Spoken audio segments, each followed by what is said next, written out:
What happens when the most powerful air force on Earth decides that 2 dead soldiers are no longer a tragedy to mourn, but a debt that must be paid in fire? Tonight, over Iranian soil, that debt is being collected, one bunker at a time. Before we go any further, I need 30 seconds of your time. If this kind of real-time military breakdown matters to you, hit that subscribe button right now, tap the like icon so this reaches more people who need to understand what's happening in the Middle East, and send this video to one person who still thinks this war ended months ago. It didn't. It's getting bigger. Now let's get into it. This is night 13. 13 straight nights of American aircraft crossing into Iranian airspace, striking targets tied to the Islamic Revolutionary Guard Corps, and then turning around and doing it again the next night. That alone would be a massive story. But what makes tonight different is the reason behind it. This isn't a routine continuation of a war that started months ago. This is personal. This is retribution. And to understand why the United States is hitting Iran harder than at almost any other point in this entire conflict, we have to go back to a single night in Jordan that changed everything. It happened on a base most Americans had never heard of, in a stretch of desert near the Jordanian border, where U.S. troops had been stationed as part of the broader coalition effort in the region. For weeks, Jordanian and American air defense crews had been doing something remarkable. Night after night, they were knocking Iranian missiles and drones out of the sky before they could do any damage. It became almost routine. A missile would come in, radar would pick it up, an interceptor would go up, and the threat would be neutralized. Routine, that is, until it wasn't. On that night, one missile got through. Just one. But one was enough. The strike hit a compound housing American service members, and in the chaos that followed, 2 U.S. troops lost their lives. 4 others were hurt badly enough to need medical evacuation.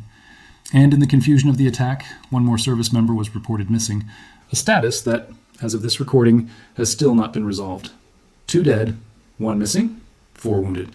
Those numbers might look small next to the scale of a war that has already claimed far more lives across the region, but these were Americans. And in American military culture and American public sentiment, that distinction changes everything. Within hours, U.S. Central Command released a statement that read like a warning shot in itself. It didn't just say the strikes would continue, it said something new.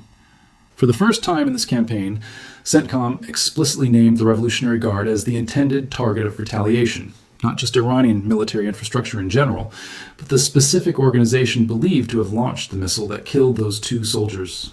That's a meaningful shift in language, and language matters enormously in war. When a superpower starts naming names, it's telling its own public and the enemy that this is no longer abstract. This is a manhunt with air power, and the response has been relentless. Since that night in Jordan, the United States has carried out strike after strike, night after night, without pause. The declared goal, according to official statements, is twofold. First, to protect commercial shipping lanes running through the Strait of Hormuz, one of the most vital oil choke points on the planet. Second, to make the Revolutionary Guard pay a price steep enough that killing American troops stops looking like a viable strategy. Whether that goal is being achieved is something we'll dig into deeply in a moment. But first, you need to understand just how fast this thing has spread, because it didn't stay contained to Iran and Jordan. Not even close.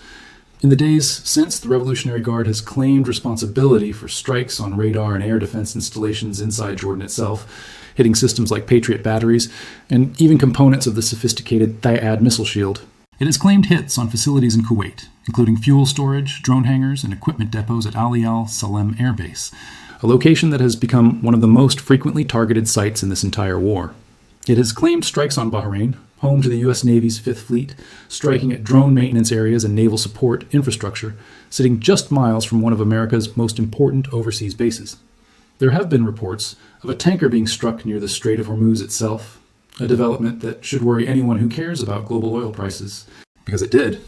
Brent crude has now pushed above $100 a barrel for the first time in months, a price spike directly tied to fears that this war could choke off one of the busiest shipping corridors on the planet. Iran has also opened what almost looks like a second front entirely. Drones have targeted a northern Iraqi city where American forces maintain a presence, temporarily shutting down its airport.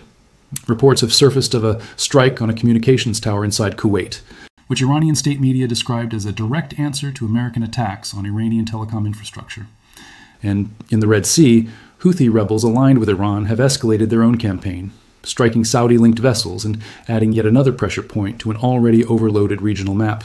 This is not a war contained to 2 countries anymore. It is bleeding outward into at least 6.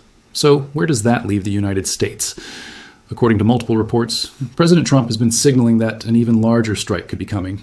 language that some officials are describing as preparation for what one report called a massive attack, something bigger than anything this war has produced so far. Whether that means an expanded target list, new weapons platforms entering the fight, or a fundamentally different phase of this campaign is something we still don't know for certain. But the signals are consistent, and they all point in the same direction: escalation, not de-escalation. There's also been a quieter but very real domestic battle happening back in Washington. The U.S. House of Representatives actually voted to require congressional approval before this war could continue, an attempt by lawmakers to reassert Congress's constitutional role in decisions of war and peace.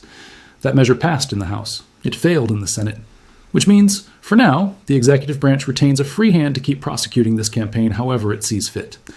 That tension between military momentum and political restraint back home is going to be one of the most important storylines to watch in the coming weeks. And we'll come back to it before we're done tonight.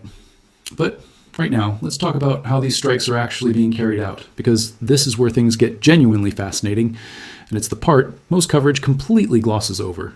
If you've made it this far, you clearly care about getting the real picture instead of the surface-level headlines everyone else is recycling. So do me a favor, drop a comment right now with just one word: Hormuz. It helps me see how many of you are actually watching closely, and I promise I read every single one. Now, let's talk hardware. American air campaigns of this scale are never the work of a single aircraft type. They are layered, coordinated efforts where different platforms solve different problems, arriving in sequence, so that by the time the most vulnerable aircraft show up, the environment has already been made safer for them. Reports from this campaign point to a mix of established combat aircraft working in tandem, and even confirmation that long-range bombers, specifically B-1 Lancers, have been used in direct strikes against Revolutionary Guard targets, reportedly flying missions out of bases in the United Kingdom. Think about what that actually means for a moment. A bomber taking off from British soil, flying thousands of miles, striking targets deep inside Iran, and then returning home. That is not a small logistical undertaking. It requires aerial refueling, coordinated airspace clearance across multiple countries, and enormous operational planning. The fact that it's happening tells you the United States is not treating this as a limited, punitive gesture. It's treating it as a sustained campaign with global reach. Alongside the bombers, fighter aircraft continue doing the close-in work, striking specific buildings, command centers, and radar installations with precision-guided munitions. These are the platforms capable of threading a weapon through a narrow target window, hitting exactly what intelligence has identified, without leveling an entire city block around it. That precision matters enormously in a conflict where the stated goal is to degrade a specific organization's capability, not simply to cause maximum destruction. And behind all of it sits something less visible, but arguably more important: electronic warfare. Before any strike aircraft can safely operate over hostile territory, someone has to deal with the enemy's ability to see them coming. That means jamming radar signals, overwhelming enemy sensors with noise, and in some cases directly targeting radar sites, with missiles designed to home in on the very signal that radar emits. When that work is done well, an air defense network that looks intimidating on paper effectively goes blind in practice. Operators can be staring at their own screens and see nothing but static, while aircraft they should be tracking pass directly overhead. This is why, after 13 consecutive nights, Iran's ability to defend its own airspace is almost certainly weaker than it was on night one. Every previous strike that took out a radar site, a command node, or an air defense battery didn't get magically repaired the next morning. Modern air defense systems are complex, expensive, and slow to rebuild, especially under continuous bombardment. So the network absorbing tonight's strikes is not the same network that existed before this campaign started. It is whatever survived 12 prior nights of exactly this kind of pressure. And that compounding effect is one of the most underappreciated aspects of sustained air campaigns. Each night doesn't just add damage, it multiplies the effectiveness of the next night's strikes, because the defender has fewer tools left to respond with. There's also been talk, some of it from senior officials themselves, about extending America's reach even further. Reports have described the repositioning of aerial refueling tankers deeper into the region, a move that on the surface looks purely logistical but actually functions as a serious force multiplier. More tankers means fighters can loiter longer over target areas. It means bombers can strike from greater distances without needing to land closer to the conflict zone. And it opens the door, at least theoretically, to even more capable platforms entering the fight if Washington decides the moment calls for it. Whether that means additional bomber types, expanded fighter escort packages, or new categories of strike capability altogether is something analysts are watching closely. And it's exactly the kind of detail that tends to surface only after it's already happened. Now, here's where the story gets genuinely strange and honestly kind of revealing about how regimes under pressure actually behave. Because if you only listen to Iranian state media, you'd think Tehran was winning this war outright. Iran's current leadership has been anything but quiet. Statements attributed to senior officials have accused the United States of violating prior understandings and have warned that America will face what's been described as unforgettable consequences. Other officials have gone even further, suggesting that a large portion of Iran's military capability remains untapped, and that continued strikes could push Iran's response beyond what its enemies are expecting. There have even been reports of officials threatening bases as far away as the United Kingdom and even a joint US-UK base in the Indian Ocean, threats that stretch the geography of this conflict in ways that would have seemed unthinkable just a year ago. Here's the thing you need to understand about rhetoric like that. It's almost never actually aimed at Washington. It's aimed inward, at an Iranian population that is watching its own air defenses get systematically dismantled night after night, watching its economy strained by sanctions and war costs, and watching a government that came to power through the Revolutionary Guard itself now scrambling to explain why the same organization keeps taking direct hits. Think about the structural problem this creates for Iran's leadership. The people currently running the government largely rose through the ranks of the Revolutionary Guard before moving into political roles. That means the organization absorbing the brunt of American airstrikes isn't some separate entity the government can distance itself from. It is, in a very real sense, the same institutional family now issuing the statements about resilience and retaliation. For leaders who built their entire careers inside that system, appearing weak in public isn't just politically costly. In a regime with this history, it can be genuinely dangerous to their own position. So the real choice facing Iran's leadership isn't simply escalate or de-escalate, it's escalate, or risk losing control of the domestic narrative entirely. And for a government already dealing with economic strain, war fatigue, and a population watching its infrastructure crumble on state television every single night, losing that narrative might be the more frightening outcome of the two. That's the lens through which you should view every dramatic threat coming out of Tehran right now. Some of it may be real intent. A lot of it is theater performed for an audience of one, the Iranian public itself. This also helps explain some of the more aggressive-sounding threats we've seen, like warnings about targeting distant air bases or expanding operations into neighboring countries. Militarily, some of these threats look far more symbolic than practical, especially against a coalition that currently holds overwhelming air superiority. But politically, a threat doesn't need to be carried out to serve its purpose. State media can run the headline regardless of whether anything actually happens on the ground. The threat itself becomes the product, distributed for domestic consumption, engineered to project strength at a moment when strength is in short supply. None of this makes the situation any less dangerous, though. Regimes operating under this kind of internal pressure have, throughout history, made decisions far worse than tough talk. Understanding the psychology behind Iran's public statements doesn't mean dismissing the very real risk that this conflict could widen further, faster, and more unpredictably than anyone currently expects. We're a little over halfway through this breakdown, and if it's helping you actually understand what's happening instead of just reacting to scary headlines, that's exactly the point of this channel. So here's my ask. This time, share this specific video with someone who's been asking you what's actually going on with Iran, because I guarantee this explains more in the next few minutes than most news segments manage in a week. All right, let's keep going, because there's a strategic picture forming here that goes far beyond nightly strike counts. What we're watching in the Middle East right now actually mirrors a pattern playing out in a completely different war, thousands of miles away. And understanding that parallel tells you something important about how modern conflicts are actually won. Just days before this latest escalation, Ukraine launched one of the largest drone operations of its entire war against Russia, sending well over 300 drones into Russian airspace in a single overnight assault. The target wasn't a military base or a troop concentration, it was logistics. Ukrainian forces struck facilities in the Moscow and Tambov regions, hitting what officials described as a major distribution hub, allegedly used to move sanctioned components into Russia's drone production supply chain. Local reports put casualties at several killed and dozens wounded. Russian air defense claimed to have intercepted most of the incoming drones across nearly 20 regions. But here's the thing about intercepting drones. Shooting down the weapon doesn't undo the disruption to the supply chain it was aimed at. It hit Russia's drone manufacturing capacity exactly where it hurts most, and Russia is still fighting a war that increasingly depends on drone production to sustain itself. Notice the pattern, because it's identical to what's unfolding in Iran right now. You don't have to defeat an enemy's entire military to change the outcome of a war. You just have to dismantle the infrastructure that lets them keep fighting one. The United States is doing exactly that to Iran's missile production, radar networks, and command infrastructure.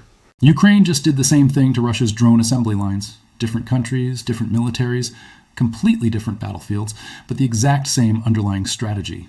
Modern wars are increasingly decided in warehouses, storage depots, and manufacturing facilities long before they're decided by soldiers on a front line. That's really the thread connecting everything we've talked about tonight. Iran didn't choose to open new fronts in Kuwait, Bahrain, and the wider Gulf region because it's winning this war. It chose to because sustained, targeted pressure on its infrastructure is forcing its hand, leaving fewer options, and pushing it toward increasingly desperate and geographically scattered responses. That's not a position of strength. That's a position of a regime trying to find leverage anywhere it still can, because the leverage it used to have is being ground down one strike at a time. And that brings us to the question everyone actually wants answered: where does this go from here? The honest answer is that nobody outside a small circle of decision makers in Washington and Tehran knows for certain. But we can look at the signals, and right now, almost every signal points toward expansion rather than resolution. The repositioning of refueling assets deeper into the region tells us Washington is preparing for options that require greater range and endurance. The explicit naming of the Revolutionary Guard as a target, rather than vague references to Iranian military infrastructure in general, tells us this campaign has become more personal and more targeted than it was even a few weeks ago. And President Trump's own public language, hinting at strikes larger than anything seen so far in this war, tells us the administration is not currently operating from a place of restraint. At the same time, domestic political pressure inside the United States is genuinely building. With American casualties mounting, however modest compared to other theaters of this conflict, some members of Congress have begun openly calling for de-escalation. That House vote to require congressional authorization before continuing the war wasn't a fringe gesture. It reflects real growing discomfort in Washington about how far this campaign might expand without a clear endpoint in sight. How the administration balances battlefield momentum against that political pressure in the coming days will likely determine whether this conflict starts to narrow or whether it widens into something even harder to contain. Here's the core idea I want you to walk away with tonight. This is no longer simply a retaliation campaign for 2 soldiers killed in Jordan, as devastating and important as that loss remains. It has evolved into a much larger test of a specific theory that overwhelming air power, applied with patience and precision over a sustained period, can force a hostile regime to fundamentally change its behavior without requiring a full-scale ground invasion. That's an enormously consequential bet. If it works, it could reshape how future American administrations approach conflicts with adversaries who can't match U.S. air capability directly. If it fails, or if it spirals into something broader and less controllable, the costs, human, economic, and strategic, could be far higher than anyone currently wants to admit out loud. So far, the available evidence suggests American and coalition forces are degrading Iranian capability faster than Iran can realistically rebuild it. But wars rarely move in a straight line, and the coming nights genuinely are going to matter. If the Revolutionary Guard continues widening this fight into Kuwait, Bahrain, and international shipping lanes, it risks triggering exactly the kind of larger American response that officials have already been signaling. In modern warfare, whoever controls the skies and controls the supply lines usually ends up dictating the terms of how a conflict ends. Right now, that side is unmistakably the United States. Whether that advantage gets used to force a genuine resolution, or whether it gets stretched into something far more dangerous, is the single most important question hanging over this entire war. One more thing before we wrap up, because I think you deserve this after sticking with me through the whole breakdown. If you actually want to keep up with a war that's changing shape almost every single day, don't just like this video and move on. Turn on notifications for this channel specifically. Strike counts, casualty figures, and front lines are shifting fast enough that missing even a few days puts you behind, and I'd rather you hear it here clearly explained than piece it together from a dozen contradictory headlines. Let's end where we started. 2 American service members died in a single missile strike in Jordan. That loss triggered 13 consecutive nights of American airstrikes against the organization believed responsible, a campaign that has since spread across at least 6 countries, pushed global oil prices above $100 a barrel, and pulled long-range bombers, fighter aircraft, and electronic warfare assets into a coordinated, relentless effort to dismantle Iran's ability to fight back. Iran, in turn, has responded with a mix of real retaliatory strikes and calculated rhetoric aimed as much at its own population as at Washington, all while facing a military infrastructure that gets weaker with every passing night this continues. War rarely announces its turning points in advance. Usually you only recognize them looking backward once the outcome is already locked in. But if you had to guess right now, watching everything we've just laid out, does this end with a ceasefire forced by exhaustion on both sides? Does it end with an even larger American strike that fundamentally changes the balance of power in the region? Or does it keep widening, pulling in more countries, more fronts, and more uncertainty, until nobody involved fully controls where it stops? Tell me what you think in the comments. I genuinely want to know, and I read every single response. Whatever happens next, one thing is already certain. The 2 soldiers lost in Jordan did not die in a conflict that quietly faded away. Their loss became the spark for one of the most intense and consequential American air campaigns in recent memory, and the world is still watching to see exactly how far it's going to go.